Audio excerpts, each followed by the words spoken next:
प्रीमियममध्ये ना आणखीन 2-3 मॉडेल्स असू शकतात. जसं 5 स्टार हॉटेलमध्ये एक त्यांचं सबस्क्रिप्शन असतं की जे रेग्युलरली जात नाहीत पण त्यांना एक वर्षाचं एक डिस्काउंट कार्ड मिळतं किंवा एक मेंबरशिप मिळते आणि दॅट इज द हुक, म्हणजे that is a free service almost, कारण they don't make money in that, त्याच्यात खूप जास्त पैसे कमवत नाहीत.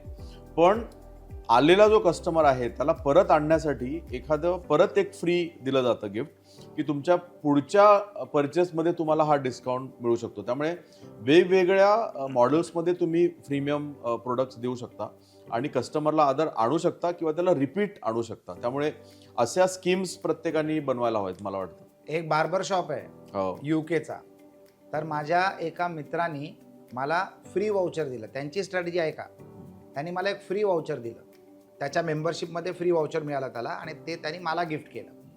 तर ती फ्री सर्व्हिस घेण्यासाठी मी तिथे गेलो आणि आणि त्या सर्व्हिसेस मला एवढ्या आवडल्या की मी मेंबर झालो.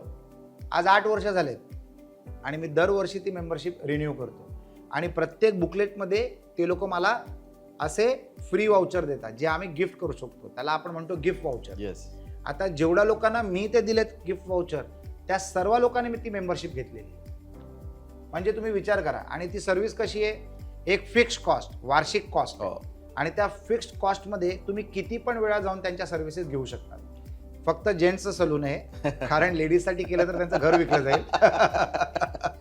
तर या सर्व्हिसेस एवढ्या चांगल्या असतात आणि हौशेने सुरुवातीला माणूस काय करतो, शेविंग करण्यासाठी, केस कापण्यासाठी, नख कापण्यासाठी दर आठवड्याला जातो वसूल करण्यासाठी. हे पण त्यांना माहीत असतं आणि त्याच्यानंतर महिन्यातनं एकदा जातो किंवा 1.5 महिन्यातनं एकदा जातो, कारण त्याच्याकडे वेळ नसतो.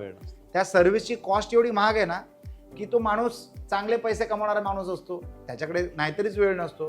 तर सुरुवातीला तो वसूल करायचा प्रयत्न करतो पण नंतर काहीच नाही. जिम सारखं होतं ते. म्हणजे जिम जे असतं ना, जिम्नॅझियम, त्याच्यामध्ये 90% डोनर असतात आणि 10% लोकच वसूल करू शकतात. 100% लोक जर त्या जिम मध्ये आले ना तर 10 पटीने मोठी जिम लागेल आणि तो धंदा त्यांना परवडणार नाही. मग आणि जानेवारी इज द बेस्ट सीझन. आणि जानेवारी इज द बेस्ट सीझन. तर अशा पद्धतीने तुम्ही तुमच्या बिझनेसमध्ये फ्रीमियम मॉडेल कसे मांडू शकता ना, that can be a very interesting introspection. स्वतःबद्दलची संभाषणं की आपण कसं फ्रीमियम मांडू शकतो. ग्रेट.